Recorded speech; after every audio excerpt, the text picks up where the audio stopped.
नमस्कार दोस्तों, आपके अपने YouTube चैनल स्टूडेंट इलाइट पर सभी का स्वागत है। आज जो मेरा मॉक टेस्ट है वह कह सकते हैं जीएस संबंधित है और झारखंड में जितने भी जीएस से प्रश्न पूछा जाता है वैसा ही प्रश्न हम लाए हैं। और कल जैसा कि हम कराए थे तो बहुत अच्छा आप लोगों को लगा और कई सारे कमेंट भी आया कि सर जीएस से मॉक टेस्ट कराइए। तो आज फिर हम जीएस से संबंधित मॉक टेस्ट लाए हैं और आज जो होगा वह जीएस का फिर से हम लोग अच्छे से डिस्कस करते हैं। और पहला प्रश्न है कि बीमा पूछा गया एमएलटी किसका है। तो एमएलटी जो बीमा है वह किसका हो जाएगा, तो वह आंसर हो जाएगा गति। अब आपको सबसे पहले समझना पड़ेगा कि सर बीमा डायमेंशन कैसे निकालते हैं। तो समझिए, अगर बात करते हैं बीमा निकालने के लिए तो सबसे पहले आपको जानना पड़ेगा क्या, तो तीन चीज इसके पहले, ठीक है ना। एक तो आपको जानना पड़ेगा द्रव्यमान,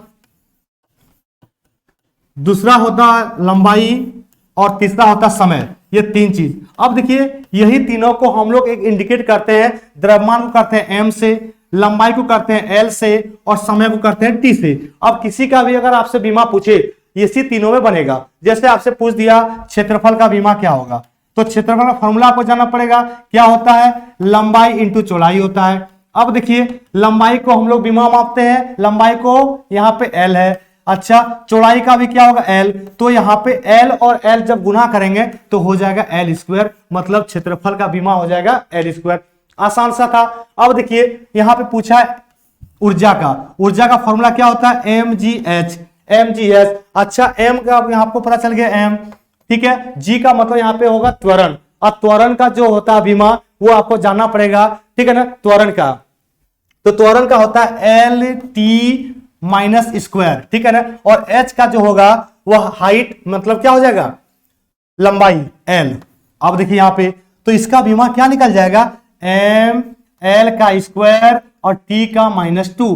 क्या आपको समझ में आया, ये आपका हो गया किसका, तो ऊर्जा का, ठीक है ना। फिर अगर बात करते हैं यहाँ पे बल का पूछा गया है, तो बल का फॉर्मूला होता क्या है। बल का जो फॉर्मूला होता है वो होगा द्रव्यमान इंटू त्वरण, द्रव्यमान इंटू त्वरण। अब इसको फॉर्मूला लगा दीजिए, आपको तुरंत आंसर आ जाएगा। द्रव्यमान को बोलते हैं एम और त्वरण का फॉर्मूला होता है एल टी का स्क्वायर। देखिए यहाँ पे जी उसको कहते हैं एल टी का स्क्वायर, तो यहाँ पे निकाल दीजिए। क्या इसका बीमा निकल जाएगा एम एल टी पर -2। ये आपका बीमा निकल गया किसका, तो बल का। ऊर्जा का समझ गए, गति का समझ गए। अगला प्रश्न आते हैं हम लोग। मनुष्य में पूछा गया है कि मादा जनन अंग किस हार्मोन का स्राव होता है, ठीक है ना। अच्छा, यहाँ पे ध्यान देना है, पूछा गया मादा मीन्स फीमेल। पहला ऑप्शन है एस्ट्रोजन, दूसरा ऑप्शन में है प्रोजेस्टेरॉन, तीसरा है रिलैक्सिन और चौथा इनमें से सभी। क्या प्रश्न का आंसर होगा, सभी लोग बताएंगे। तो आपको पता होगा दोस्त कि मादा जनन अंग जो है वहां पे एस्ट्रोजन का भी होता है हार्मोन स्रावित, प्रोजेस्टेरॉन का भी होता है और रिलैक्सिन का भी होता है, तीनों का होता है। आपका आंसर क्या हो जाएगा, इनमें से सभी। अब समझेंगे कि जो मादा जो फीमेल होता है, ठीक है ना, जनन अंग, उसमें से सबसे पहले आप समझेंगे फैलोपियन ट्यूब। ये क्या होता है, इसी में फीमेल का एग, ठीक है ना, और मेल का स्पर्म जब ये दोनों आपस में मिलता है मतलब फर्टिलाइज होगा तो क्या बनेगा, ये दोनों फर्टिलाइज होता है फैलोपियन ट्यूब में। और फैलोपियन ट्यूब में जब फर्टिलाइज होगा तो आपका निर्माण होगा जाइगोट। क्या निर्माण होगा, जाइगोट। और जाइगोट को हिंदी में क्या कहते हैं, युग्मनज, ठीक है ना। अब देखिएगा जो एग है यह मेल के ओवरी से निर्माण होता है, OVER ओवरी। और स्पर्म जो होता है वह कह सकते हैं मेल का टेस्टिस से। यह भी क्लियर हो गया। अब अगर बात करते हैं कि एस्ट्रोजन, प्रोजेस्टेरॉन, रिलैक्सिन का क्या काम है, तो रिलैक्सिन का काम रहता है कि जब बच्चा का जन्म होता है यानी बर्थ होता है उस समय क्या होता है, ग्रीवा को फैलाता है, ठीक है ना। ये क्लियर हो गया। प्रोजेस्टेरॉन का क्या काम है, प्रोजेस्टेरॉन काम है यह प्रोटेक्ट करने का काम करता है, ठीक है। और एस्ट्रोजन, ये दोनों हार्मोन जो होता है वो ओवरी से निर्माण होता है। किससे, ओवरी को हिंदी में क्या कहते हैं, अंडाशय। तो एक बार एग्जाम में पूछा गया था कि एस्ट्रोजन और प्रोजेस्टेरॉन जो है वह किस अंग से निर्माण होता है, आपका किस ऑर्गन से, आप बोलेंगे ओवरी, आप बोलेंगे अंडाशय, ठीक है। अंडाशय कितना होते हैं फीमेल में, अंडाशय की संख्या होते हैं 2। अंडाशय की संख्या 2 होता है फीमेल में। ये भी बात समझ में आ गया। आगे आते हैं अगले प्रश्न। शरीर का पूछा गया तापक्रम का कहां नियंत्रण होता है, तो कहां होगा, स्पाइनल कॉर्ड, सेरिबेलम, हाइपोथैलेमस या प्यूटरी ग्रंथि। बहुत आसान प्रश्न है। पूछा गया टेम्परेचर कौन करेगा रेगुलेट, तो आपका आंसर क्या होगा, हाइपोथैलेमस। ठीक है ना। अब आइए, जो सेरिबेलम है इसका कार्य क्या है, तो सेरिबेलम का काम है बॉडी का यानी शरीर का बैलेंस रखना, शरीर का बैलेंस बनाए रखता कौन, सेरिबेलम। अच्छा, सेरिबेलम जो है हमारा कह सकते हैं ब्रेन का, ठीक है ना, यह का क्या कह सकते हैं, हिंड पार्ट है। ब्रेन का कौन सा पार्ट है, हिंड पार्ट है, मतलब पश्च वाले भाग का होता है भाग। अब देखिए हाइपोथैलेमस जो है यह ब्रेन का अग्रभाग है, यानी फोर ब्रेन। जो हाइपोथैलेमस होता है यहीं पे भूख, प्यास, प्यार, घृणा, ये सारी इसमें क्या होता है, आपको फीलिंग करता है। ठीक है, यही आपको फीलिंग लाता है हाइपोथैलेमस। ये भी क्लियर हो गया। फिर सुनेंगे जो प्यूटरी ग्लैंड होता है, ये बड़ा इंपॉर्टेंट है। प्यूटरी ग्लैंड जो है दोस्त याद रखना है, ये सेकेंड स्मॉलेस्ट ग्लैंड है, सेकेंड स्मॉलेस्ट। आपको लग रहा होगा कि सर ने गलती बताया, ये पहला होगा, नहीं, जो प्यूटरी ग्लैंड है ये सेकेंड स्मॉलेस्ट है। अगर बात करते हैं फर्स्ट स्मॉलेस्ट ग्लैंड, ठीक है ना, वो होता है आपको पीनियल ग्लैंड। वो कौन सा होता है, तो पीनियल ग्लैंड, पीनियल ग्लैंड होता है। ठीक है ना। फिर बात करते हैं जो प्यूटरी ग्लैंड है इसका आकार कैसा होता है, तो मटर के आकार का होता है। इनका वजन कितना होता है, तो 0.6 ग्राम होता है। फिर सुनेंगे जो प्यूटरी ग्लैंड होता है इसको क्या कहते हैं, इसको कहते हैं मास्टर ग्लैंड। क्या कहते हैं, मास्टर ग्लैंड। इतने सारे इनको अन्य नाम है। ठीक है ना, सारे आपको प्रश्न का सॉल्यूशन मिल गया। आगे आते हैं, तरल पदार्थ का घनत्व अगर कम करेंगे उसका प्रभाव क्या पड़ेगा। पूछा गया है कि तरल पदार्थ का अगर घनत्व हम लोग कम कर देंगे तो उसका प्रभाव पड़ेगा, घनत्व कम हो जाता है। क्या हो जाएगा, घनत्व कम हो जाएगा। ऑप्शन में क्या हो जाएगा, सी। अगले प्रश्न आते हैं हम लोग। तो एक बार सभी लोग क्या करेंगे, वीडियो को शेयर कर देंगे। जिनको अच्छा लग रहा होगा कमेंट भी करना है कि जीएस का मॉक टेस्ट किस अनुसार कितना अच्छा बेहतरीन हो रहा है। आइए, पूछा गया तारे क्यों चमकते हैं, तो तारे चमकना किसी तरह का आपको बोल रहे चमकने का बात आएगा तो वह क्या हो जाएगा, अनेक अपवर्तन के कारण। मतलब क्या हो जाएगा आंसर, अपवर्तन के कारण तारे का चमकना। ठीक है ना। ऑप्शन में क्या हो जाएगा, ऑप्शन में हो जाएगा एक। अच्छा, और भी याद रखेंगे अपवर्तन कारण क्या होता है, अगर भरी हुई पानी में बाल्टी में अगर आप छड़ डालते हैं, ठीक है ना, तो यह कैसा दिखाई देगा, मुड़ी हुई। कैसा दिखाई देगा, तो मुड़ी हुई दिखाई देगा। यह भी क्लियर हो गया।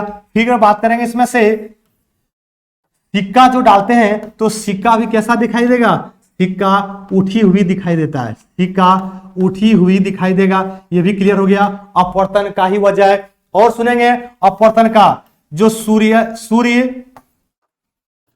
और सूर्योदय, ठीक है ना, जब सूर्य उगता है और सूर्योदय जब अस्त होता है तो भी यहां पे जो ये कारण होता है, जो लाल रंग दिखता है, ये भी वजह क्या है, तो प्रकाश के अपवर्तन के कारण। ठीक है ना, क्लियर हो रहा होगा। अच्छा, परावर्तन क्या होता है, तो मान के चलिए कि ये कोई प्लेन मिरर है या कोई प्लेन पृष्ठ है, इसमें से जब क्या होगा, लाइट आएगा और लाइट टकरा के वापस फिर से चला जाएगा इस दिशा में, तो उसको कहते हैं प्रकाश का परावर्तन। कोई दिक्कत, प्रकाश का परावर्तन। अब सुनिए, इसको कहते हैं इंसिडेंट रे, इसको कहते हैं रिफ्लेक्टेड रे। ये दोनों हमेशा आई जो होता है बराबर होगा एंगल आर का, क्योंकि दोनों का मान बराबर होता है, याद रखेंगे। अगले प्रश्न आते हैं। पूछा गया रात के समय आवासीय क्षेत्र में, ठीक है, आवासीय क्षेत्र कहने का मतलब जहां पे लोग रहते हैं, कॉलोनी, वहां पे शोर का अनुमानित क्या रखा गया, शोर का अनुमानित क्या रखा गया है। ऑप्शन दिया हुआ है 54 डेसिबल, 45 डेसिबल, 37 या 39। क्या आंसर होगा, आपको पता होना चाहिए। जो WHO है, ठीक है ना, तो सबसे पहले WHO का गठन कब हुआ है, आइए थोड़ा डिटेल समझते हैं। तो इनका जो गठन हुआ है 7 अप्रैल 1948 को, ठीक है ना। WHO का अगर बात करते हैं हेडक्वार्टर कहाँ है, तो यहाँ पे इसका हेडक्वार्टर हो जाएगा जेनेवा, ठीक है ना, जेनेवा। और जेनेवा कहाँ पे है, तो स्विट्जरलैंड, ठीक है ना, ये भी क्लियर हो गया। ठीक है, बात करते हैं कि WHO 7 अप्रैल 1948 गठन किया गया और इसी ने यह निर्धारित किया गया है कि अगर साउंड आवासीय जगह में कितना, तो 45 डेसिबल से ज्यादा नहीं होना चाहिए, ये WHO ने निर्धारित कर दिया है। ठीक है ना, तो आपका आंसर क्या हो जाएगा, 45 डेसिबल। प्रश्न याद रखेंगे। अब बात है साउंड का, अब थोड़ा सा देख लेंगे साउंड के बारे में। साउंड, सबसे पहले साउंड जो है यह एक क्या है, ऊर्जा है, ये तो क्लियर हो गया। फिर जो बात करते हैं कि साउंड जो उत्पन्न होता है यह कैसे होता है, तो उत्पन्न अगर बात करेंगे तो यह हमेशा होता है कंपन से। कंपन से जो साउंड है वह कैसा है, तो अनुदैर्ध्य तरंग है। बात को समझेंगे, ठीक है ना, अनुदैर्ध्य तरंग है। ठीक है, बात करते हैं कि साउंड जो होता है सबसे ज्यादा ट्रेवल किस में करेगा, तो सॉलिड, फिर करेगा लिक्विड, तब करेगा गैस, और देन है निर्वात। मतलब निर्वात में साउंड कभी भी क्या नहीं करेगा, ट्रेवल नहीं कर सकता है। ये समझ में आ गया। और साउंड अगर बात करते हैं सॉलिड में सर कौन सा, तो सबसे ज्यादा होता है किसमें, एल्युमिनियम में। कितना होता है, तो 64-20 होता है। ठीक है ना। लिक्विड की अगर बात करते हैं तो समुद्री जल, और समुद्री जो जल होता है इसमें कितना होगा, तो 15-33 होता है। ये क्लियर हो गया। फिर सुनेंगे 1 डिग्री सेल्सियस में क्या होता है, 0.61 मीटर प्रति सेकंड क्या होता है, यह वृद्धि होता है साउंड में। ये भी क्लियर हो गया। इतना सारे बात समझ में आ गया। एक याद रखेंगे, जो साउंड में होता है पिच, और पिच क्या होता है साउंड में, तो पिच अगर ज्यादा है तो साउंड क्या होगा, पतला, पिच कम है तो साउंड होगा मोटा। तो हम लोग में मेल में होता है पिच कम। तो ये आपका प्रश्न हो गया आंसर। आगे बढ़ते हैं। मनुष्य का जो मस्तिष्क पूछा गया है उसका बाहरी को क्या कहते हैं, मनुष्य के मस्तिष्क का बाहरी झिल्ली को क्या कहा गया, बताएंगे। पियामीटर, ठीक है, पायोमीटर, मीटर, ड्यूरामीटर या एल्कोनाइन मीटर कहते हैं। सबसे पहले समझेंगे।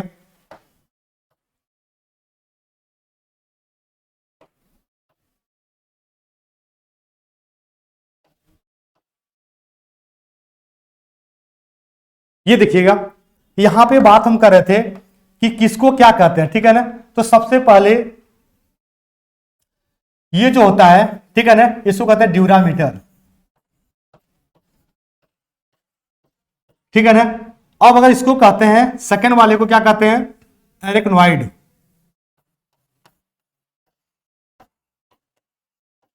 और जो इनर लेयर है, ठीक है ना, इसको क्या कहते हैं, इसको कहते हैं आपका पायोमीटर।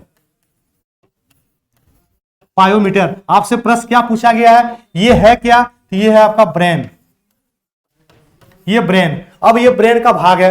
अब देखिए पूछा गया मस्तिष्क के सबसे बाहरी झिल्ली, बाहरी झिल्ली कहने का मतलब ये ड्यूरामीटर। आपका आंसर क्या हो जाएगा, ड्यूरामीटर। ऑप्शन नंबर क्या हो जाएगा, सी। अब देखिए मस्तिष्क का बात आया तो थोड़ा सा हम लोग डिटेल यहां भी देख लेते हैं मस्तिष्क के बारे में। देखेंगे जो ब्रेन है, जो मस्तिष्क है, इसके बारे में थोड़ा देख लेंगे। सबसे पहले समझेंगे कि ब्रेन की स्टडी को क्या कहते हैं, तो न्यूरोलॉजी। ब्रेन का वजन कितना होता है, तो 1250 से 1400 ग्राम होता है। ये भी समझ में आ गया। ब्रेन का अगर बात करते हैं, जांच करते हैं किससे, तो EEG से करते हैं। फिर अगर बात करते हैं ब्रेन किस सेल से बना हुआ है, तो न्यूरॉन सेल से बना हुआ है, न्यूरॉन सेल से बना हुआ है, ठीक है ना। ब्रेन अगर बात करते हैं हम लोग, ठीक है ना, अगर यहाँ पे सबसे बड़ी बात यह है कि ब्रेन जो सोचते हैं वह कौन सा पार्ट सोचता है, तो सेरेब्रम, सेरेब्रम, ठीक है ना, ये भी क्लियर हो गया। और एक सबसे बड़ी बात है, जो ब्रेन है वह सबसे ज्यादा जो यूज करता है वह किसका करता है, फैट का। क्या करता है, फैट का। और इंपॉर्टेंट क्या है यहाँ पे है कि ब्रेन में सबसे कम क्या होता है, रीजनरेशन पावर, मतलब पुनर्जनन क्षमता जो होता है वह बिल्कुल क्या होता है, कम होता है, या कह सकते हैं आप नहीं के बराबर होता है। किसमें, ब्रेन का सेल। तो ये भी समझ गए पूरा ब्रेन के बारे में, ठीक है ना। चलिए अब हम लोग क्या करेंगे, एक बार सबसे पहले वीडियो को शेयर कर देंगे और शेयर के साथ लाइक जरूर करना है। जीएस का जो सेशन चल रहा है मेरा, ठीक है, इसके बारे में बताना सभी लोगों को। सूर्य की ऊष्मा पूछा गया है कैसे पहुंचती है, सूर्य का उष्मा पहुंचती है विकिरण के माध्यम से। ऑप्शन में क्या हो जाएगा? बी। अब देखिए सूर्य का बात किया गया यानी सन, तो यहां से भी कुछ प्रश्न समझ लेंगे। जो सूर्य है, ठीक है ना, यह अपना जो गति करती है वह पूर्व से पश्चिम, या पूर्व से पश्चिम, ठीक है ना। सूर्य का अगर बात करते हैं कि आयु कितना है, तो 25 करोड़ वर्ष, 25 करोड़ वर्ष, ये भी क्लियर हो गया। तो सन जो है एक क्या है? तो तारा है, ठीक है ना, ये भी आ गया क्लियर। अब सबसे बड़ी बात क्या होता है, ठीक है ना, जो सन है, सन और अर्थ से जो डिस्टेंस होता है सबसे ज्यादा, ठीक है ना, वह कब होता है? तो ध्यान रखना है, ये होता है 3 जुलाई को। कब होगा? 3 जुलाई को, ठीक है ना। अच्छा, ये भी क्लियर हो गया। ठीक है, बात करते हैं सन से संबंधित और प्रश्न क्या आ जाएगा। तो इतना सारा समझ गए। चलिए, विकिरण के माध्यम से, अच्छा, सन से जो अर्थ तक जो आएगा क्या? लाइट, जो प्रकाश, वह कितना समय लगता है? तो सबसे इंपॉर्टेंट है 8 मिनट 16.6 सेकंड लगता है, ठीक है। अगर वही चंद्रमा से आएगा तो 1.3 सेकंड लगेगा, ठीक है। चांद से, मून का लाइट आने में 1.3 सेकंड और सन से लाइट आने में 8 मिनट 16.6 सेकंड। आगे बात करते हैं कि मनुष्य के सूंघने की क्षमता को कौन नियंत्रित करेगा? जल्दी से बताएंगे। मनुष्य के सूंघने की क्षमता को पूछा गया है, क्या होगा?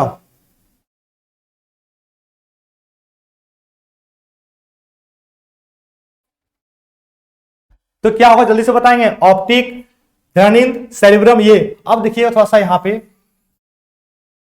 इसमें से अगर हम बोले, एक जगह लिख देते हैं आई,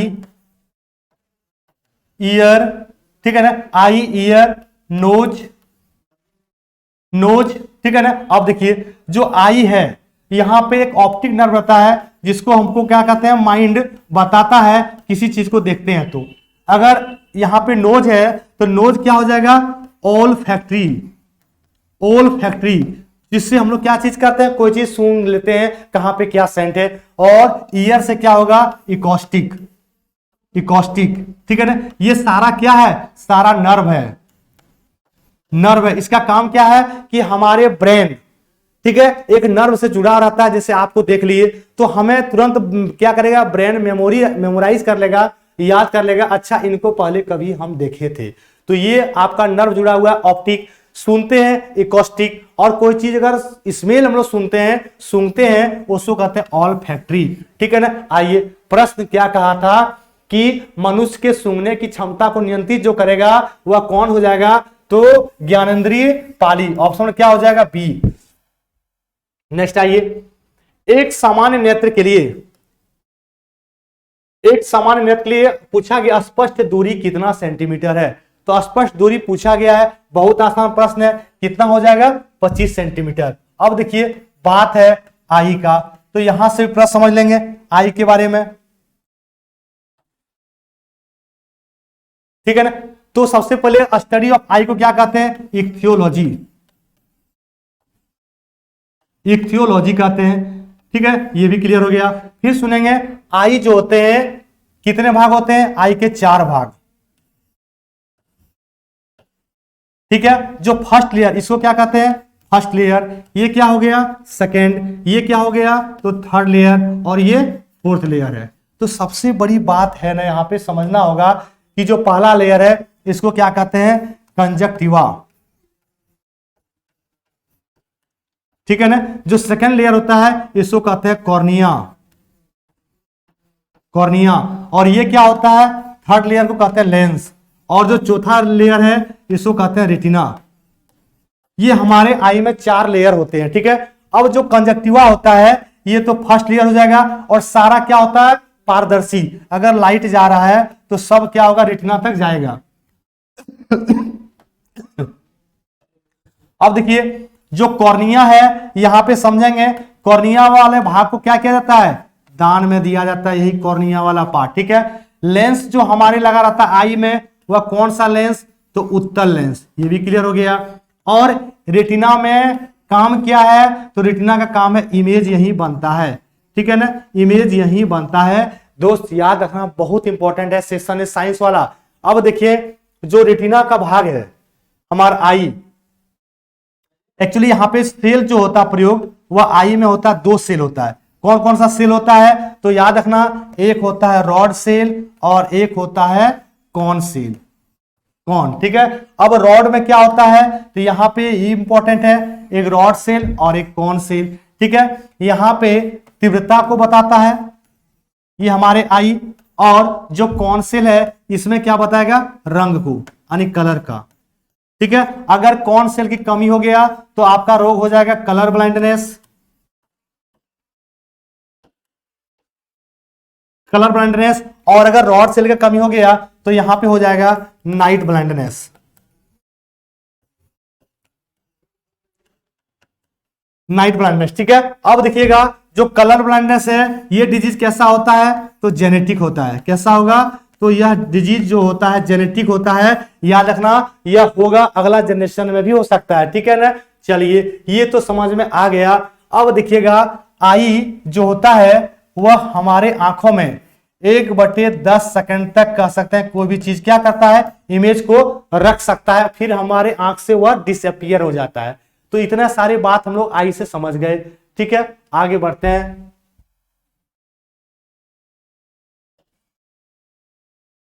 चलिए पूछा गया ऑटोमोबाइल में हाइड्रोलिक जो ब्रेक होता है, हाइड्रोलिक ब्रेक कार्यक्रम पे कौन सा नियम लागू होता है, उष्मा का नियम, पास्कल का नियम, आवेश का नियम या गति का नियम। तो आंसर क्या हो जाएगा, बहुत आसान है, पास्कल का नियम, ठीक है। हाइड्रोलिक ब्रेक जो होता है वह पास्कल के नियम पर ही काम करता है। पास्कल का संकेत हम लोग करते हैं पी। अच्छा याद रखेंगे यहाँ पे पास्कल से संबंधित है तो सिंपल आपको याद रखना है, उष्मा का नियम क्या कहता है, जैसे मान के चलिए यहाँ पे संवेग संरक्षण का सिद्धांत,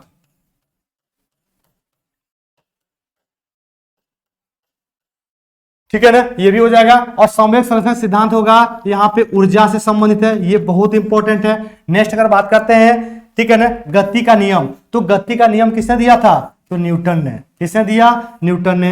अब गति का नियम जो प्रतिपादित किया वह टोटल कितना नियम है तो टोटल 3 नियम है, ठीक है। गति का नियम कितना है, 3, पहला नियम, दूसरा नियम और तीसरा नियम, ठीक है, न्यूटन ने। अब न्यूटन ने जो अपना गति का नियम दिया, ठीक है ना, वह किस पुस्तक में ऐसा बताया तो याद रखना है, पुस्तक का नाम है प्रिंसिपिया। पुस्तक का नाम है प्रिंसिपिया, ठीक है ना, ये बहुत इंपॉर्टेंट है। और यह बुक जो लिखा था, यह बुक कब तो 1600 याद रखना है 67-68 में, 1667-68 में ये प्रिंसिपिया बुक है जिसने गति का नियम पर प्रतिपादित किया, ठीक है ना। चलिए न्यूटन ने। आगे बात करते हैं हम लोग,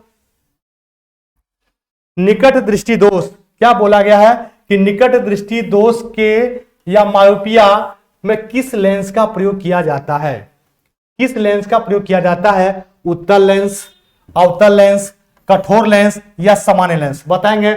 जो मायोपिया होता है उसमें लेंस प्रयोग किया जाता है अवतल। निकट दृष्टि दोष में अवतल लेंस का प्रयोग किया जाता है। और निकट दृष्टि दोष में देखिए होता क्या है,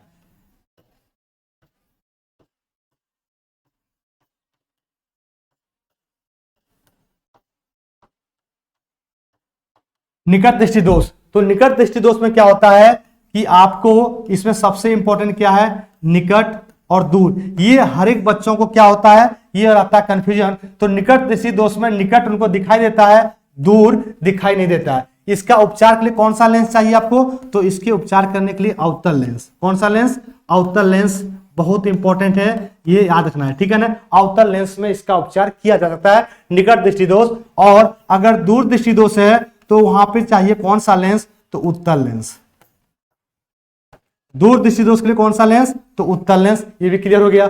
आगे आते हैं नेक्स्ट प्रश्न। श्वेत प्रकाश को भिन्न भिन्न रंगों में विभक्त करने के लिए किसका प्रयोग किया जाता है, किसका प्रयोग किया जाएगा, श्वेत प्रकाश को भिन्न भिन्न रंगों में विभक्त करने के लिए प्रिज्म है, अपवर्तन है, कैमरा है या उष्मा। तो यहां पे क्या हो जाएगा आपका आंसर प्रिज्म। ऑप्शन नंबर क्या हो जाएगा, 1 हो जाएगा। आपको पता होगा जो ये मान के चलिए, ठीक है ना, जो 3 प्रमुख कलर होता है हम लोगों का, वह होता है एक रेड, एक आपका होता है ग्रीन और एक होता है आपको ब्लू, ठीक है ना। ये जो 3 होता है प्रमुख कलर, 3 प्राइमरी कलर। अब देखिएगा रेड, ग्रीन और येलो, और ये बीच में जो होगा, अब इस सब रंगों को मिला देंगे, आपका क्या बनेगा? सफेद। क्या बनेगा? सफेद। ठीक है ना। चलिए, तो आपसे यहां जो पूछा गया था वह आपका हो जाएगा प्रिज्म। ठीक है। जो हम लोगों का टेलीविजन जो हम लोग देखते हैं, तो इसमें जो कलर का प्रयोग किया जाता है वह रेड, ग्रीन और ब्लू। तो आरजीबी याद रखेंगे, टेलीविजन में जो कलर का प्रयोग किया जाता है वह तीनों प्राथमिक कलर। नेक्स्ट आइए, पूछा गया है कि प्रकाश का वेग सबसे पहले किसने दिया? बहुत आसान प्रश्न है, और वह हो जाएगा क्या? रोमर। क्या हो जाएगा? रोमर। ठीक है ना। सबसे पहले बात करते हैं प्रकाश। आइए थोड़ा देखते हैं प्रकाश के बारे में।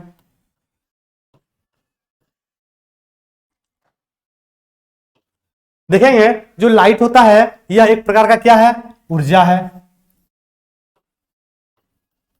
लाइट क्या है? ऊर्जा है। जो लाइट होता है प्रकाश, यह दोहरी नेचर का होता है। ठीक है। एक तो होता है कण और एक होता है तरंग, दो नेचर में होता है। अब जब कण का बात करेंगे, कण का सिद्धांत किसने दिया और तरंग का सिद्धांत किसने दिया? ठीक है ना। तो कण का जो सिद्धांत दिया है यह दिया न्यूटन ने, और जो तरंग का सिद्धांत दिया है यह दिया था हाइगेंस ने। ठीक है ना। किसने दिया? हाइगेंस ने। ये भी क्लियर हो गया। अब अगर बात करते हैं जो प्रकाश है, ठीक है ना, यह प्रकाश एक तो एनर्जी है, और यहां पे बात करते हैं कि दो तरह का होता है। ठीक है। तरंग कौन कौन सा? एक होता अनुदैर्ध्य, और एक होता है अनुप्रस्थ।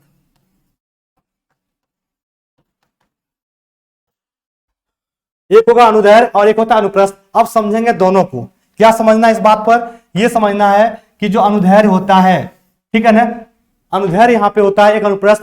तो अनुदैर्ध्य में क्या होगा? हमेशा जो यहां पे समांतर ट्रेवल करता है, क्या करेगा? समांतर। जबकि अनुप्रस्थ में क्या होता है? लंबवत करता है ट्रेवल। क्या करता है? लंबवत करता है ट्रेवल लाइट, प्रकाश। ठीक है ना। ये भी क्लियर हो गया। अब अगर हम लोग बात करते हैं अनुदैर्ध्य और अनुप्रस्थ, अनुप्रस्थ का एग्जांपल क्या हो जाएगा? जैसे समुद्र का जल। ठीक है ना। समुद्र का जल, ये क्या हो जाएगा? अनुप्रस्थ का एग्जांपल है। और क्या हो जाएगा? प्रकाश एक अनुप्रस्थ तरंग है। ठीक है ना। ये भी इंपॉर्टेंट है, प्रकाश भी आ जाएगा। तो आपका आंसर क्या हो जाएगा? यहाँ पे न्यूटन ने किसका खोज किया था? तो अभी बताए थे, न्यूटन ने बल का नियम दिया है। बल का नियम दिया किसने? न्यूटन ने। एच डॉक्टर भाभा, ये आपका हो जाएगा परमाणु आयोग। ठीक है। परमाणु आयोग, एच.सी. भाभा, इसका गठन किया गया था 1948 में। 1948 में परमाणु आयोग का। नेक्स्ट आइए, डेंड्रोलॉजी पूछा गया किसका संबंध है? तो डेंड्रोलॉजी का जो संबंध है वह हो जाएगा झाड़ियों के अध्ययन। ऑप्शन में क्या हो जाएगा? सी। अच्छा, अब देखेंगे कि पौधों के अध्ययन और पुष्पों के अध्ययन। पुष्पों के अध्ययन को कहते हैं एंथोलॉजी।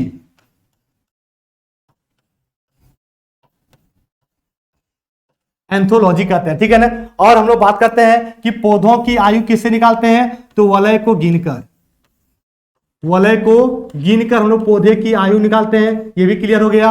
और अगर बात करते हैं हम लोग, ठीक है ना, पौधे को सबसे पहले वृद्धि किसने खोज किया था? तो जेसी बोस ने बताया किसके बारे में? पौधों के वृद्धि के बारे में। पौधों के वृद्धि के बारे में सबसे पहले जो खोज किया वह जेसी बोस ने। और जेसी बोस ने जो खोज किया था क्रेस्कोग्राफ, और इसी से हम लोग पौधे की वृद्धि को क्या करते हैं? मेजर करते हैं क्रेस्कोग्राफ से, जिसका खोज किया था जेसी बोस। नेक्स्ट आइए, अगला प्रश्न कह रहा है कि क्या कारण है कि मेघाच्छन्न रात की अपेक्षा निर्मल रात में अधिक ठंडी होता है? वह कारण क्या है? तो याद रखना, नियत आयाम के कारण, विकिरण के कारण, ऊष्मा की कमी के कारण, आवेश की कमी के कारण। तो नहीं, आंसर क्या हो जाएगा? ऊष्मा की कमी के कारण। नेक्स्ट आइए, जीवाणुओं की साधारण आकृति पूछा गया। देखिए, अब यहां पे अगर बात किया गया जीवाणु का, बैक्टीरिया का बात किया गया है, तो इसका आकृति पूछा गया है सर्पिल, गोलाकार, छल रूपी या कोमा। तो यहां पे सबसे जो आपका आंसर हो जाएगा वह हो जाएगा छल रूपी, ऑप्शन नंबर सी। वैसे तो जीवाणु का सारा आकार होता है, ठीक है ना। अगर बात करते हैं जीवाणु यानी बैक्टीरिया, इसका खोज जो किया गया था वह 1676 ईस्वी में। खोज किसके द्वारा किया गया? तो एंटोनी वॉन ल्यूवेनहॉक ने। ठीक है, ये भी क्लियर हो गया। ठीक है, बात करते हैं कि ल्यूवेनहॉक को क्या कहा जाता है? जीवाणु का जनक। जीवाणु का जनक जहां कहा जाता है किसको? तो ल्यूवेनहॉक को। फिर अगर बात करते हैं जीवाणु जो नाम दिया वह क्या नाम दिया था? जंतुक। क्या नाम दिया? तो ये जंतुक, बड़ा इंपॉर्टेंट प्रश्न है ये भी। ठीक है ना, बैक्टीरिया। अब इसमें और भी प्रश्न अगर आता है तो 1676 में खोज किया, पता चल गया। एक किसने खोज किया? Antony von Leeuwenhoek. जीवाणु का जनक इसको कहा जाता है। इसका अगर बात करते हैं आकार तो सारा होता है, लेकिन असाधारण अगर पूछेगा, साधारण जब पूछेगा आकृति का तो छल रूपी ही होता है। कैसा होगा? छल रूपी ही होता है, याद रखेंगे। नेक्स्ट आइए। अच्छा, यहीं पे अगर बात करते हैं हम लोग जीवाणु, अगर विषाणु पूछ दे तो विषाणु जो है इसका खोज किसने किया था? विषाणु का। ठीक है ना, विषाणु खोज किसने किया था? जल्दी से बताएं कमेंट करके आप लोग। नेक्स्ट आइए, विषाणु का खोज आप लोग बताएंगे। पौधे में आवश्यकता से अधिक जल किस प्रक्रिया द्वारा बाहर निकाले जाते हैं? तो यह हो जाएगा वाष्पोत्सर्जन। ऑप्शन में क्या हो जाएगा? बी। अब देखिएगा यहाँ पे कि पौधों के द्वारा पूछा गया है, बाहर निकाले जाते हैं वाष्पोत्सर्जन, बिल्कुल सही है। जो फोटोसिंथेसिस होता है, प्रकाश संश्लेषण, यह हमारा कहाँ होता है? पौधों में। तो पत्तियों में होता है संपन्न। कहां पे होगा? पत्तियों में। पत्तियों में एक पाया जाता है धातु जिसको कहते हैं Mg। ये भी क्लियर हो गया, Mg। पत्तियों का रंग होता है हरा, किस वजह से? तो क्लोरोफिल होता है पिगमेंट। क्या होता है? तो क्लोरोफिल होता है पिगमेंट, ये भी समझ में आ गया। अब अगर बात करते हैं कि पत्तियों का रंग होता है पीला और ये होता है कैरोटीन की वजह से। कौन सा पिगमेंट? कैरोटीन की वजह से होता है, ये भी क्लियर हो गया। ठीक है ना, नेक्स्ट आते हैं हम लोग। अगला प्रश्न कि पौधों में गैसों के आदान प्रदान के लिए रहते हैं तो वह कौन करेगा? वह करता रंध्र। इसको क्या कहते हैं? स्टोमाटा।